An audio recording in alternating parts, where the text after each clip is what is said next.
Thank you for being here. You tell them I'm a real pro at this, right? I'd like to start off with some stuff happened where it's like, well, first of all, I can assure you don't have to worry. As you can tell by the certifications, this isn't a technical talk, so no worries there. But I do have to apologize. We had an issue with my demo being outed and broken at the last con I was at, so that's not going to happen. But I know some people are like expecting something from me because, you know, I like to perform. And I did hear on Security Justice's podcast that a good way for social engineers and stuff, you know, to get an audience going is to use magic tricks. So I need a volunteer to give me a €2 coin. Who wants to give me a €2 coin? A volunteer, Brian.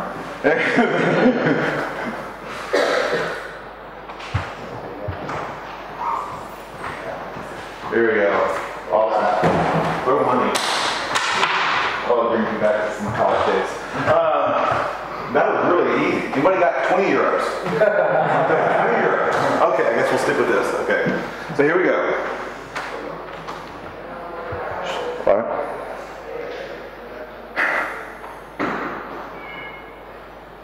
I said quiet. Who did that? Okay, sorry.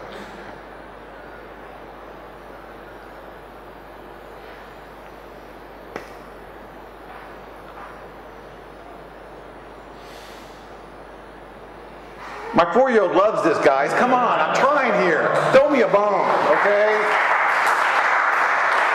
You're still not getting this back either. But so here we go. Okay. Let me try another one. That didn't work out as well as I thought it would. Well, actually, I didn't think it would work out even that good. But let's start off with something else, okay? Everybody knows the Rio and know Penn and Teller. You know Penn and Teller, Penn Jillette, Teller and stuff? Well, I actually know Penn Jillette from going to Vegas quite a bit. And he does this one trick that's pretty cool where he can actually, based on the location and the people, he can actually tell you what you had for dinner. With like an 85–90% reliability, he can tell you what you had for dinner just by asking you 5 questions and polling the audience. So what I'm going to do is I'm not as good as him, so I'm going to give you like a 75% chance, okay? Maybe 60% chance. I'm very overconfident, as you can tell. But I'm going to try it anyway, and it's like I'll try to do that. So I'm going to ask some general questions, and then I'm going to need a volunteer, and it's like I'll ask these 5 questions. These questions are based on sociology, psychology, dietary, generational, and geographical. So we're going to go over that, and then hopefully I'll be able to tell you what you had for dinner. So let me ask some general questions right now for the whole audience. Who here is married? Raise your hand. We're about to be married soon. Come on. There we go. Okay. So who here has children? Raise your hand. Okay. Who here has bought a car off a car lot? Not online, not because they found it in an alleyway. Who here has bought a car off a car lot? Raise your hand. Okay. Who here has gone to the mall? Just walking through a mall. Okay, dude, you're not even playing, dude. Come on. It's like, I need help from everybody here, okay? So like, okay, so who here has bought something off the internet? Not stolen something off the internet, bought something off the internet. Let me make that clear. Okay. Okay, I'm getting everybody to join in. That's good. Okay. Now, I'm going to need one volunteer. It's like all I need volunteer to do is the volunteer. It's like, come down, and I'm going to ask you 5 questions, and I can almost with certainty guarantee tell you what you had for dinner, and I'm going to make it interesting. If I succeed and I tell you what you had for dinner, you have to be honest. Oh crap! It's like for one, you have to be honest, and 2, it's like you have to buy me a drink. I think you can guess what you're going to have to buy me.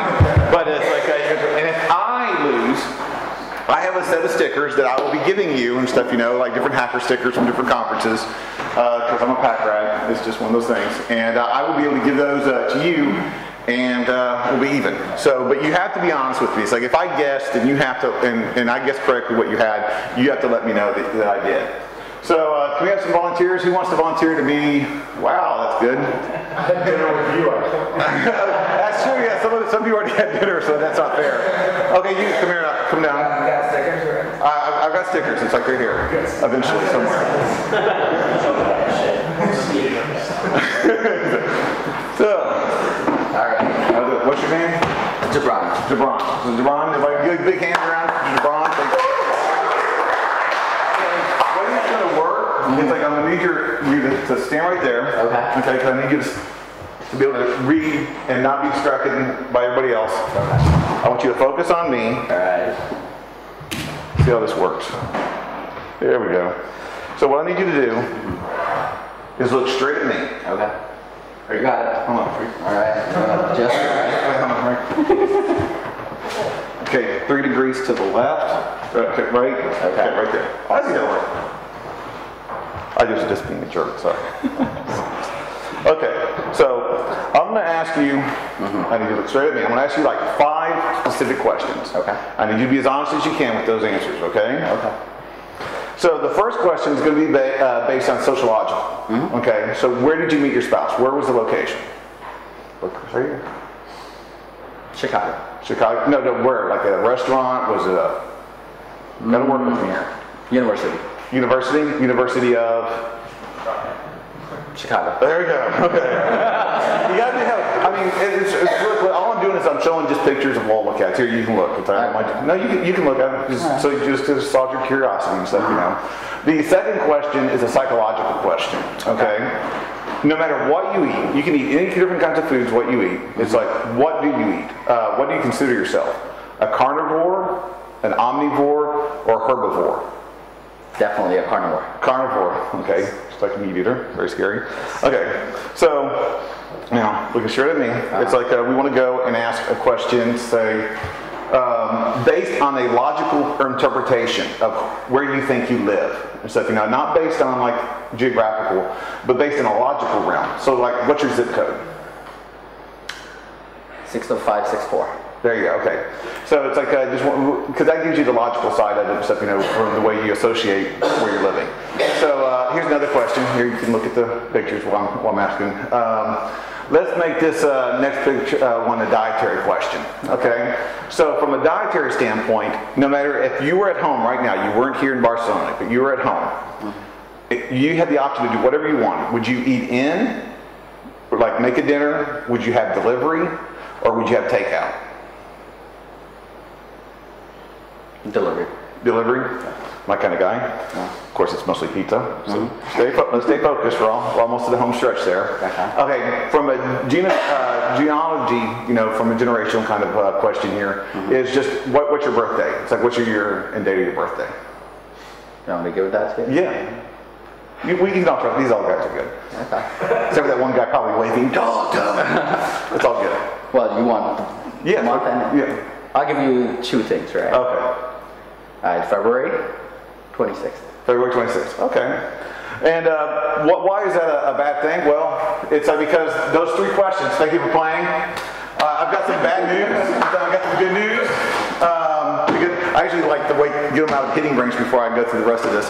But I do have some good news and bad news. The bad news is I don't know how to do. I don't have the stickers with me right now.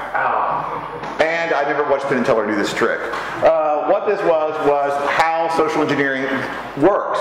It's like you promise something, you get them believing, you get them working, you get them into a concept of what they're going, and then you do something else. What do these questions have in common, though? 3 of those questions lost Sarah Palin her email address. The ones in red. So it can be extremely easy and sometimes difficult, especially with Google's, to get that kind of information to do a password reset on somebody. I mean, it's just that easy. Just going in and doing a regular conversation with someone, trying to do a bar trick, like I just did, and get them to give you that information. It's like that's one of the biggest problems that we have to worry about. So let's go in a little bit more to what we're doing here. I'm doing social engineering talk because I consider myself somewhat one. This is who I am.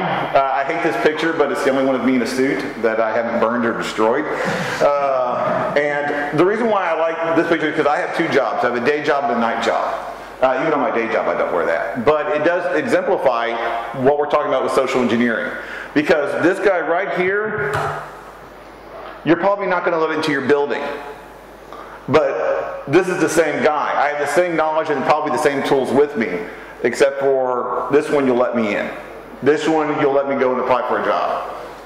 So you have to be careful. Anything else you want to know about me, you can Google. It's out there.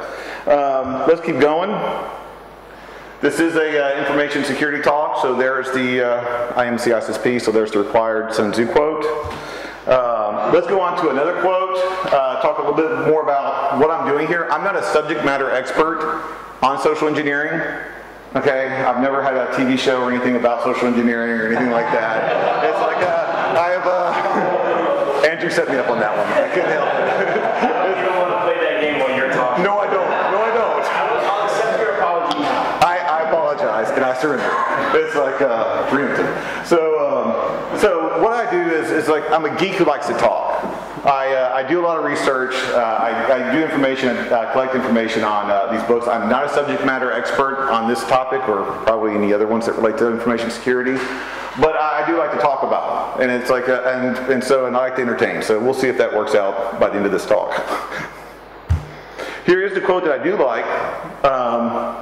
This is also from Theodore Roosevelt. To educate a man in the mind and not in morals is to educate a menace to society. This talk is not going to be just how to break stuff, but hopefully if we have enough time I can actually get to the part about how some of the things we can do to help patch the social engineering problem and deal with the people problem. Wow, that was just the intro. But so far so good, you know, so we're doing okay. I'm going to talk about the history of the 36 stratagems, the history of social engineering, how social engineering differs between the cultures, the new OSI model, some of the stratagems that relate to it, and then hopefully a good discussion. So one of the things I like to say, and I say a lot, is if you want to learn how to cook, you go to France. If you want to learn how to paint, you go to Italy. If you want to learn how to conduct military strategies and military warfare, you go to China. They have perfected the art of killing each other over thousands of years, and they're very good at it. And I mean, and they were nice enough to leave instructions. So, and one of those books was the 36 stratagems. And what it basically is a different stratagems, different tales that are done in this form. I will tell you what the stratagem name is. Then I will explain what the stratagem is. And then usually there's 3 stories to help illustrate that stratagem. And that has gone, before Sun Tzu was even around, these stratagems were in existence. So, so we'll go over those and we'll talk a little bit about how they relate to social engineering. Now, the history of social engineering, people like, I hate to break this because some people are actually surprised to find out that social engineering actually happened before this guy, Kevin or Frank, appeared on the scene. Before there was computers, there was social engineering. One of the first social engineering victims, this is a victim to social engineering, was Amenhotep III. He was social engineered by his priest, the moon priest, so well that he was practically giving over the control of the government and the kingdom to these priests. And they were dictating policy, they were dictating culture, they were dictating the theocracy. And so it was so bad that his son, upon the death of his father, had to move the Egyptian royal court to the city of Thebes to escape the influence of the Amun priest. And then he conducted a war that eradicated all existence of the Amun priest. So you be careful of the successful versus unsuccessful social engineering engagement. So that's also a good lesson. But the first Trojan attack.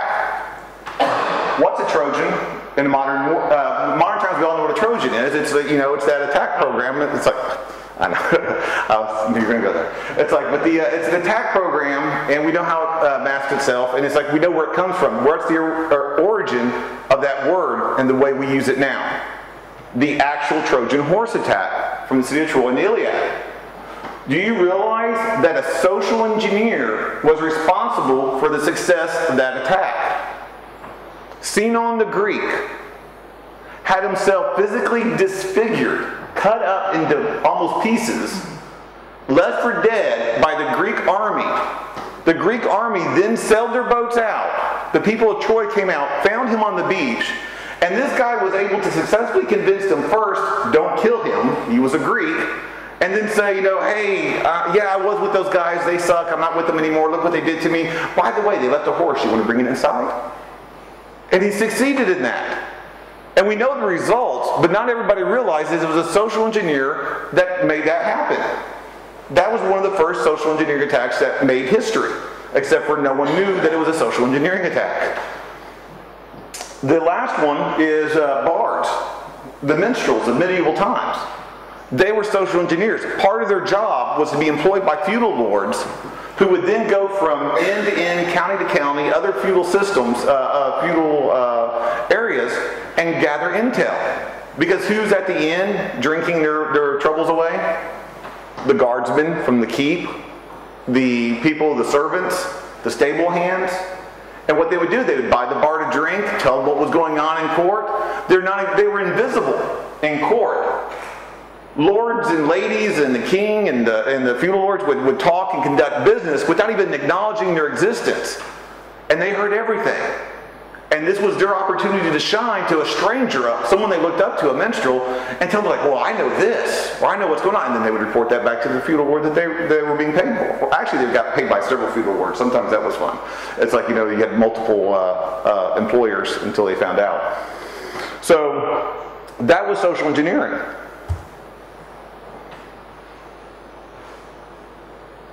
I pushed the button, I promise. There we go. Okay, so how does social engineering differ between cultures? That's one of the things when we talk about social engineering. It's like we're dealing with humans. When we're dealing with humans, we're dealing with cultures. From where they were raised, where they conducted themselves, how they lived, and how they were in the family, and the system, and the society that they're in. So let's talk about a couple of them. Asia, one of the best kinds of attacks is conformity attack. Conformity persuasion. In other words, the tallest grass gets mowed down. You don't want to stand out. You don't want to be the odd man out. So you try to create a situation and stuff, which pulls someone into a place where they're going to stand out, or something that they're going to be embarrassed or could conduct public shame. And then they'll try to help get you out of the situation, usually into an area that is more secured that you shouldn't be in. Or like the Japanese have an awesome trust model. You know what their trust model is? You're trusted till untrusted. In technical social engineering terms, we call that awesome. Okay? It's like, because you're saying, it's like, you're trusting me until I give you a reason not to trust me. And I would never do that because you can trust me, honestly. Well, darn, we're not in Japan. That's not going to work. But that's how you do it in Asia. In Europe, it's authority-based persuasion. That whole trusted but till not trusted is not going to fly here. But, like in Russia, their trust model is the opposite. You're not trusted until trusted. So in other words, how do you work that to your advantage if you're already going in there where that person is probably not going to listen to you? We use the authority-based persuasion. Hi, I'm here to do the surprise inspection on the server farm today. And it's like, well, sir, I have no record. Well, what part of surprise do you not understand? Obviously, why are you here at the door if you're not even understanding what's supposed to be going on? I don't even want to talk to you. It's like, you want me to get the supervisor or your commandant out here to take care of this? I don't think so. Let me in the door now. And I'll just imagine this didn't happen. That's conformity-based persuasion. I mean, not conformity, that's authority-based persuasion. I actually sounded like I had authority there. It's like, but that's how it works. It's like he's going to oh yeah, he's going to let you in, he's going to do what you do, because he doesn't want to get in trouble. He doesn't want to get on the report. He always ends up on the report, but he doesn't want to. Now North America is need-based persuasion. It's very simple in North America. You know why? Because you want to be the good Samaritan. You want to be the nice person. It's like, so how do I get into a building there? I'm in a wheelchair with 4 boxes on my lap, 4 books on my lap, or a box, or someone trying to get in. Are you really going to be the a-hole that's not going to let me in the door? Seriously? It's like, what kind of jerk is not going to let me in the door? It's like, I'm in a wheelchair, I'm trying to get in. It's like, but that's what happens. What's in the box usually is probably just my tools and my computer, and so I really appreciate the help getting in. South America is reciprocation-based persuasion. In other words, they're like, look, it's like, you let me in, I'm trying to just do this report, I'm trying to get this thing in here, you help me out, you let me in stuff, I'll make you look good on the report. I'll make sure I mention you in the report, so you were helpful. I'll make you look good in there. And I don't lie. It's like I do put them in the report. Maybe not exactly the way they wanted it, but it's like they are in there. So that's how it works in South America. So those are just some of the different ways that social engineering differs between cultures. Why are we talking so much about social engineering lately? It's like, because I think that the OSI model, or the reason why I'm speaking about social engineering lately, is I think it's because the OSI model has changed. We're used to the layer 1 through 7, but layer 1 through 6 is overused. It's time for a new vector. I mean, yes, I know SQL Slammer is still hitting out there for some strange freaking reason, and I know there's MS Blasters still out there because people are idiots, but we got firewalls. People are getting understanding the firewall concept. Maybe they shouldn't have NetBIOS running out onto the internet from their internal network. They're starting to understand those concepts. They're starting to think, you know, maybe an IDS would be cool to know why we're being, or what we're being attacked with. They're starting to develop that kind of the network layer, these kind of defenses. Layer 7's good. It's like it's still a good attack vector. You still do pretty good with layer 7, the application. Thank you, you know, Adobe and Microsoft. No offense to Microsoft people, but it's like it's getting better patched. It's like they're coming better developed. They're getting more attention to the details. I will give you a good shout out to Windows 7. Good operating system. It was built with security from the ground up. The applications are getting better. They're getting built with that kind of security in mind. Not all of them, so you still have that as a good attack vector. But now there's a new layer. It's layer 8. It's the human layer. That's not getting patched, and it's a lot harder to get it patched, to educate the users. The picture right here is the example of layer 8 security, why we need to start talking about this. I did not hack into the system. I did not try to bypass their firewall. I didn't go through their IDS system. I didn't do any of that. I went into an area I wasn't supposed to be in. I asked one lady from the accounting area that I needed to go and work on the servers because I mentioned the name of the owner. And said, I need to go in, he wants me to go and look at this network. She takes me over to another guy who says, I'm here to look at the network. And I tell him, it's like, yeah, it's this guy. So she thinks that this guy's going to verify me. This guy thinks that she verified me. They let me into the server room. Not one person asked my name. They didn't even know my name. And I'm in the server room with a Windows 2000 machine that was booted, last booted March 3rd of 2010. And this was only like a month or two ago. That was fun. It's like, so I don't have to have those kind of skills. I don't need to use Nessus or Metasploit or any of those kind of hack tools when I've got an unlocked workstation right there at my beck and call because you let me into your server room. That's why social engineering is becoming more and more persuasive. I don't need to steal the data. I can steal the machine, find all your backup tapes. And thanks for labeling so I know what day they are. Some of this other data was just, you know, I didn't even want to show that. Here's another good reason for why we use layer 8. I got to give credit to @jcran for that. This shows one of the pen tests that they put on Twitter talking about a pen test that they did. Here's the network-based part. Denied, denied, denied, denied. So what did they do? They went to the physical location. Wi-Fi was a no-go, they didn't try it. Walked through the front door. Got access to the front door after getting a valid user.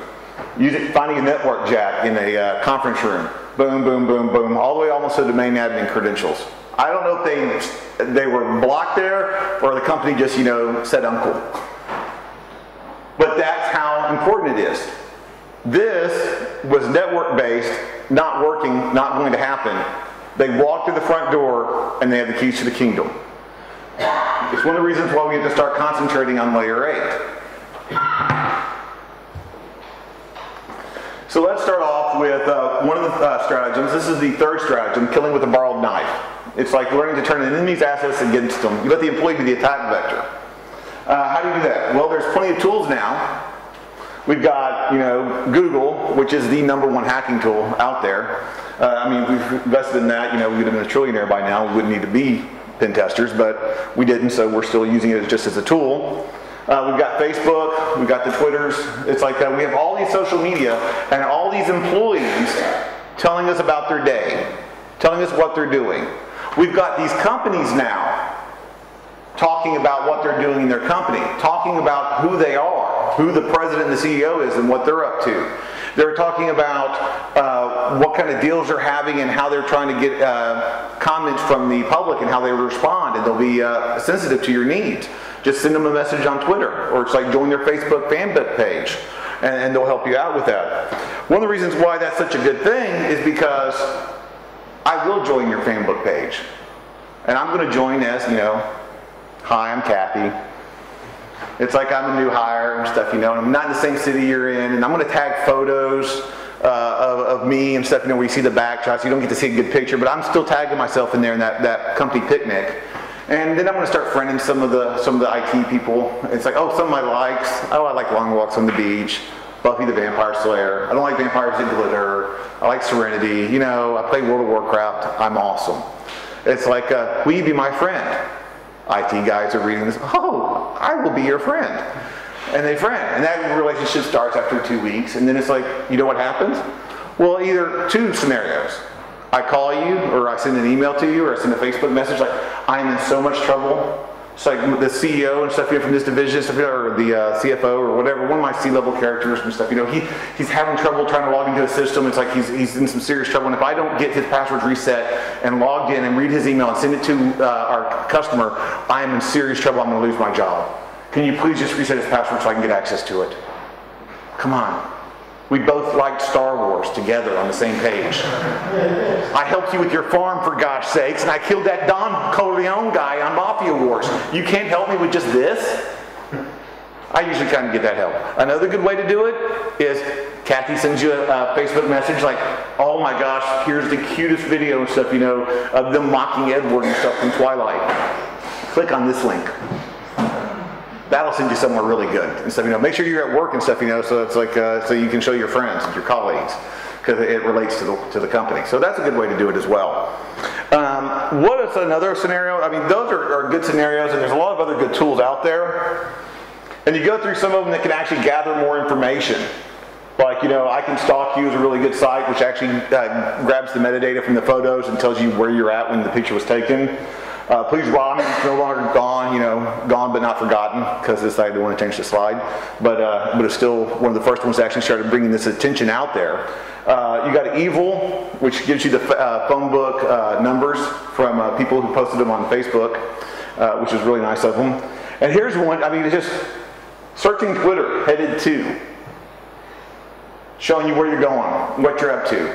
I like this guy right here who's what you gonna do, me headed to the festivities higher than a coconut tree burning for you. So someone needed to stop that guy and stuff, you know, just basically because he's obviously under the influence while he's driving, which is a bad thing. Chris wants to join him. It's like, sounds like a good festivity he's going to. But but I mean, so that, when I started doing this, the Twitter searches, heading to, I thought it started like, what can I do? I want to be evil. I decided I am going to be as evil as I possibly can. What kind of scenario can I do so bad just by doing one search on Twitter? And what's the worst thing I can do with it? Hypothetically, I'm not really thinking this way, but it's like I'm just trying to be bad. So what I did was I did a search on Twitter for my logo. You know, the BlackBerry My Location service to tell you where you're actually at. And when I did that, I got this Twitter here. I pushed the button. Brian, did you pass this on to me or something? I'm telling you. All right, so there we go. I pushed it and found this guy. Schlichten01, teaching healthcare providers CPR at WAH. The only thing that singled this guy out more than anything else was I didn't know what WAH was. I was like, that's interesting. Let's look. Look at my location, Washington Adventist Hospital. Washington, D.C., right by Walter Reed Hospital, which is a sort of famous hospital for presidents in the United States.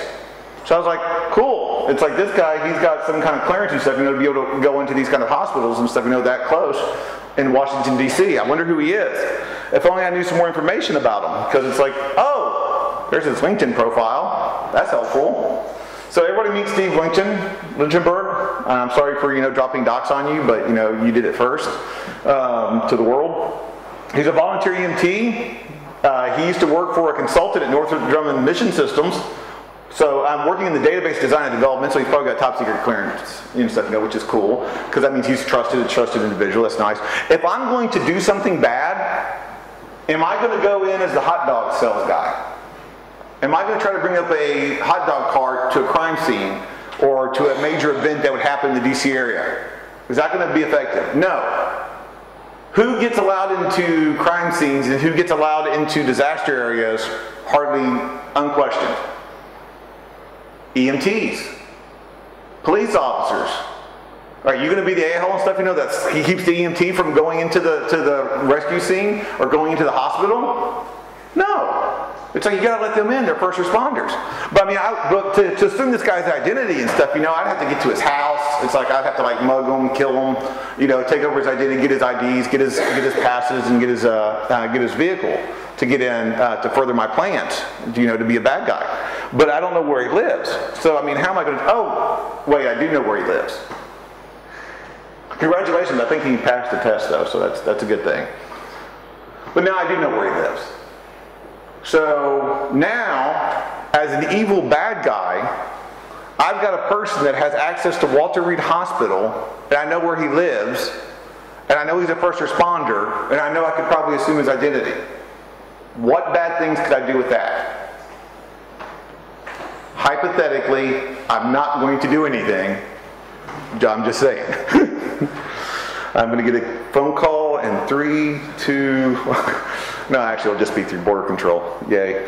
So that's what we're talking about. It's like that's how easy it is to try to start from going from one little search to doing something bad and doing something evil, and the opportunities that are out there. Because I love LinkedIn. It's like this is not a talk about how bad users are. It's not, because it's not users. It's humans. In every level, it's a human being that's the weakness. It's not the clerk, it's not the teller, it's not the guy at McDonald's, it's not the CEO, it's not the CFO, it is a human. LinkedIn, it's Facebook for corporations. This is the kind of information they're giving out. New hires, forget about the popular profiles, because it's like, I mean, it's going to be the HR people, because you want to get a job, that's why you're on LinkedIn. What about these people? Donnie Jones, Director of Operations, was Director of Business Performance 4 months ago. Well, I'm Kathy, you know, I'm Donnie Jones' new assistant. I started 4 months ago. I'm trying to get this stuff down. Could you help me out here? Or how about Bill Bush, Manager of HR Business Partners, was OD Consultant 4 months ago. I mean, you find out when they're promoted. If I'm in Oklahoma City, it's like I'm going after the Tulsa. If I'm trying to victimize Oklahoma City, it's like, then I say I'm from Tulsa. I'm a graduate of the University of Oklahoma. Go Oklahoma team. It's like if the majority was from Texas, you know, A&M. It's like, you know, hook 'em out. I don't know. I'm not good with football, but you know what I'm saying. It's like, so there you go. It's like it shows you what the minimum age is. It shows you what kind of schools they go to. Common job titles. This gives you all the information to start your first part of your pen test. It's like when you're gathering information, trying to go after a company. This is not limited to just CEOs or CFOs. Here's another awesome research tool for social engineering. It's ratemynetworkdiagram.com. I kid you not, this is not a joke. Network administrators, system administrators, IT people take their Visio diagrams of their network infrastructure and then put it on the internet for you to rate. IP address and other miscellaneous information has been removed. My supervisors would be quite unhappy with me if I posted the full version. Yeah, because they're not going to be unhappy with the fact that you're left in the part where your STS-CS network server diagram for Encore Building Synergy Business Park and the devices and the numbers of your routers and what they are and the configurations of them. Oh, and the fact that it's being, you know, at a hacking conference in Barcelona and it's being shot out there through the internet. Yeah, they're not going to be unhappy with that part. So that's John O'Brien for this hack tip for the network my diagram. Here's another one. This one, I actually stopped everything I was doing because I was just trying to gather slides, and I actually researched them. I pinged their servers. I did a network lookup because I could not believe this was real. There was no way this could be. This is their external IP address to the internet, which isn't too bad, you know, except for this is their internal IP addresses for their network. And there's their, what devices they're using. There's their web servers. It's going to know this in a good location. There's their PICs. There's all their internal IP addresses. There's their 2 PICs, 515s, E and failover mode. They're using Radware. It's like there's their external IP addresses. There's the internal IP address. Thank you. I mean, seriously. I actually had to look at this because I could not believe this was real. So this is a great resource if you're trying to do social, but also, I don't want you to use this maliciously, okay? If you're going to go on this site, please rate the diagram. Okay, and be fair, okay? So it's like, I don't want you to just give them bad scores because, you know, they totally jeopardized their company's security or anything. So let's now go to the next stratagem. This is the Pepsi break stratagem, which I love. It's 31, scheme with beauties. I'm sure this is totally going to work. Nope. Hold on.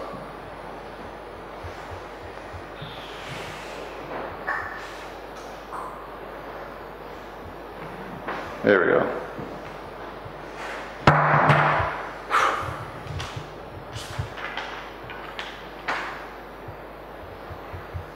And it gets worse from here.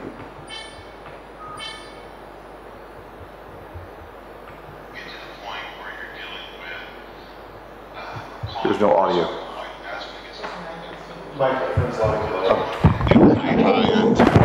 Facebook and be able to exchange emails. It's another thing when you need to talk to the person in real life and tell them that you're Kathy. It's like, so how are you going to do that? It's very simple. You need to be able to change your voice in a way that will make the person make it sound more believable. It helps if you have background noise, and like where I'm trying to do it in a very quiet situation. But you want to be able to make it where it's convincing, where it sounds like, oh, I am Kathy. It's like, I do need help with that password. Could you help me out, please?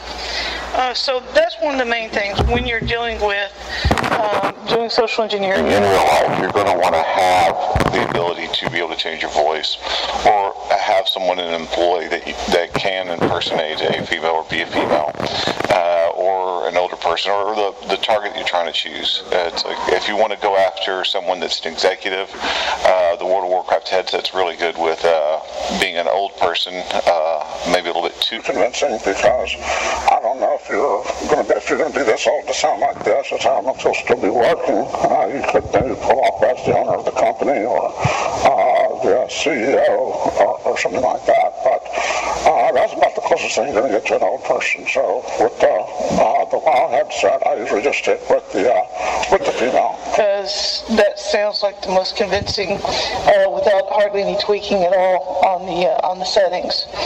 So hopefully you like that. It's like hopefully this helps show you some of the things. And this is just one headset with preset voices. I mean, and trust me, all the other sets, all the other voices aren't as convincing as this one. I don't think anyone's going to take me seriously if I try to ask for a password reset like this. And I don't think you're going to be able to get anything from someone if you tell them straight up, you know, just give me your password now. Yeah. I don't think that's going to work.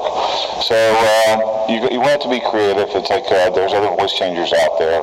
This is just one, and it's just it was just a find, and that's one of the things I liked about it. It was just by accident that says, oh, this could be used for social engineering. It's like there's other devices that I'm sure are much more sophisticated that do the same thing. So please remember, it's like if it's on line and stuff, you know, you can't trust who you're talking to online. One of the things I said in my book, you know, it's like guys are guys, girls are guys, and 14-year-olds are FBI agents. That's the internet. But also now, and more you'll see in real life, you can't trust the other person on the other end of the phone line for the same reason. And thankfully that concludes all the audio that's involved in this presentation. Just one question. Is that directly is a thing that headset? It does it live, yeah. It's a microphone based. I didn't set the tweaks or anything, but you can, and I didn't even try to get a social engineering tool. You can find actual voice box changers that are way more professional than that. This was just a video game headset that I was like, oh cool, I can sound like World of Warcraft people and I'm a blood elf now, lady, yay, you know, one of those kind of things. So let's go to the next stratagem, 15, luring a tiger from its lair in the mountain. You wait for the workers to take his network, his laptop, to you. Because, I mean, let's face it, there's one big downside from doing social engineering to physical compromise. You might go to jail. That sucks. I do not want to be in the holding tank and stuff, with Bubba, who just murdered his whole family, and telling him, like, what'd you get in here for? I broke into a place to steal some credit cards. And yeah, that's not going to end well for you at all, ever. So it's like you don't want to get caught. So what's a good way of not getting caught? You wait for the executive to go to where? Panera, Starbucks, coffee shop, where they're logging into their network from a remote location. Now you think about yourself, it's like, well, what can they do? What's some of the things you can do? It's like, I'm not going to go and man in the middle attack. I'm not going to talk about how you can do all the air snarf and all. There's so many other, lot better presentations that deal specifically with that you can find online right now to talk about all those different kinds of attacks. I'm not that sophisticated. Lady, 15 minutes, laptop, bag, latte. She was gone for 15 minutes. Okay, I'm a bad guy. I'm taking the laptop, folding it up, putting it in the bag, and because I'm a bad guy, I'm taking the latte too. That's just how I roll. It's like, seriously. I don't have to log into her network. I don't have to try to steal the documents that she's going over the network. I've just stolen all her stuff. That's one of the problems. You get this comfort zone, you get this factor. We saw today and stuff, with someone leaving their stuff, unattended because they trusted everybody to watch everybody. Seriously? No, I don't have that much faith in human beings. Okay, I work in IT security. It's not going to happen. So you have to be careful about that. And that's one of the best places to go. So, stratagem 17 is tossing out a brick to get a J. And I like to ask people, in your opinion, which is the scariest USB device? It's the middle one. Because that's the one you're going to put in your computer. That's the one that you're going to find on your desk. And you're going like, I wonder what that is. Oh, looky there. It's hrpromotions.doc. Why was that left on my desk? Let me double click on it and make sure it's the right one. Oh, salary and promotions for 2011, XLS. Oh, I got to click on that just to make sure I return it to the right person. Not because I'm curious or anything. And so, there you go, I've got the back door. What are some other things that you can do with, going to conferences and going to trade shows, find all those USB devices. IBM compromised with that way. The Department of Energy was compromised that way, where a person would go in, grab a handful of USB devices, go up to the hotel room, install malware, take it back to the vendor, and put them back in the bowl. There you go. It's like you've got the vendor actually distributing the malware for you. You get extra points if it's an actual antivirus provider. It's like, and you do it. But that also talks to me about physical devices and what you can bring in here. And trust me, I really don't like this picture, but it's the only one that's got a suit. And the other reason is I'm wearing my vest of doom. I like to call it the vest of doom because I think it sounds cool and I'm reliving my childhood. So, but what's so special about this vest of doom? Well, one, it's really good to get over a jacket or like a hoodie or whatever I'm wearing to go into the location. And I can put a lot of stuff in it. What kind of stuff? This stuff. This is not all of it, but here we go. Let's go down and see what some of the things that we have. We have right here, we've got some USB devices that I'll pull out, put on your desk, put it in the, not in the parking lot, usually in the restroom or in the office area itself. You've got keystroke loggers. You've got, these are nice little handy devices. You plug them in, you wait about 5 or 10 seconds. It pulls down these, your password hashes, and then the system info.txt tells me all your shares, your system, the name of your computer, all that kind of helpful information. And then you just go to the next person and you log into that one. You've got a USB hub in case you want to, compromise multiple times in one short sitting. Wireless USB devices.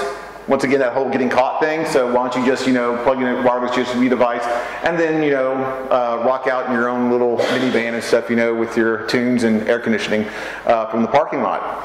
That's a good way to do it.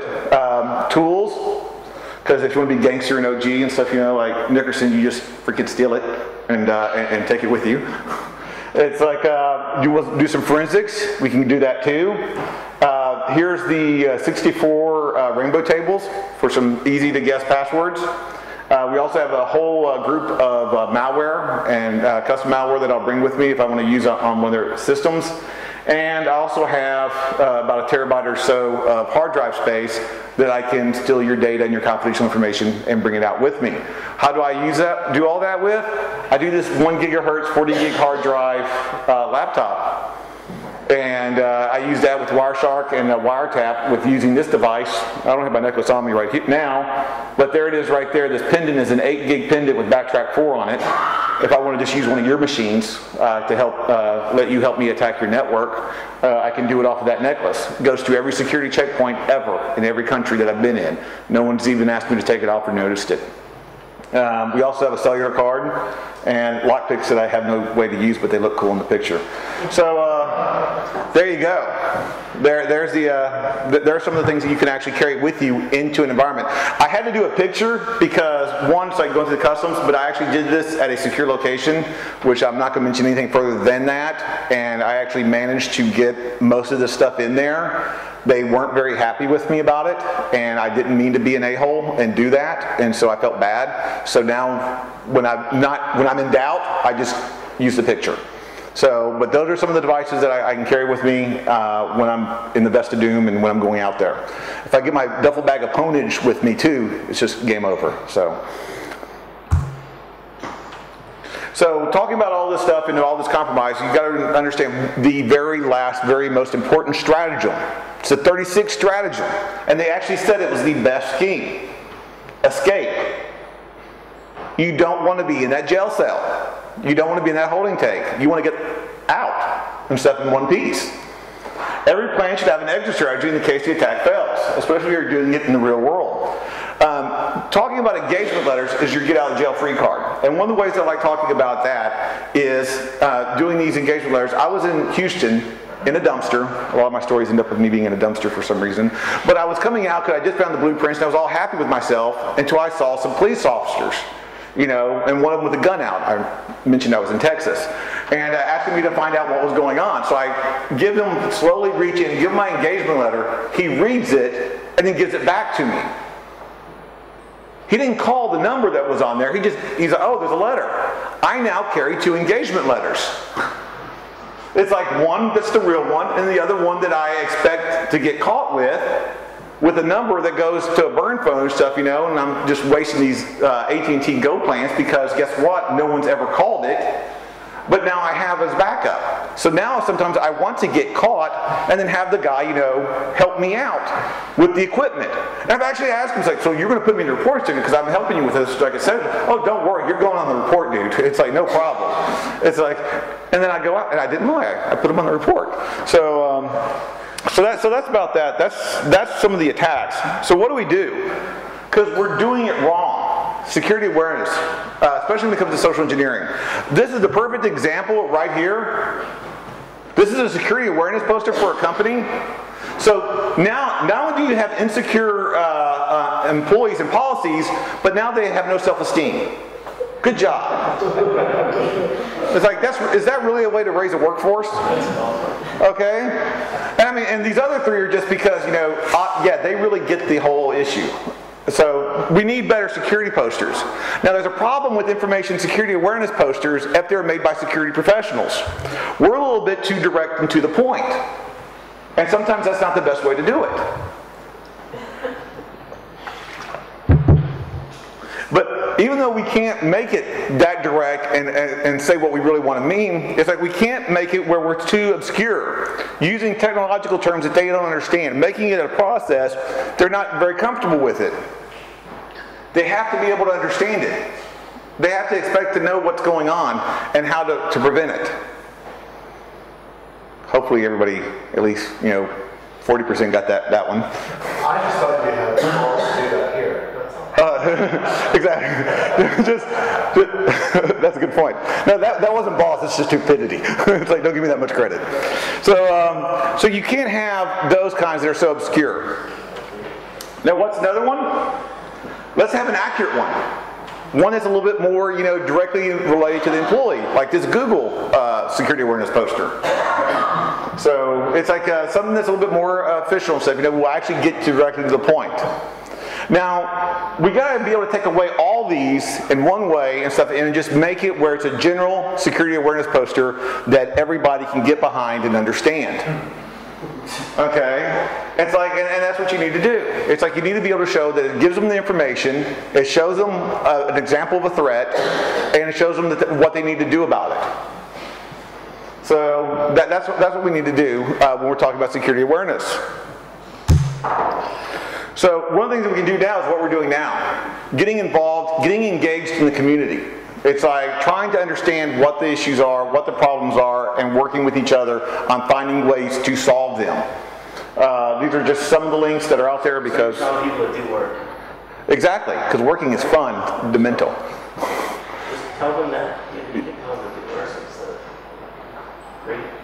Okay. Just do it. Yes. They have to do it. Yes, they do. No, it never gets done. It never gets done. Keep going. I got you. I'm 3 minutes over anyway. I don't care. So,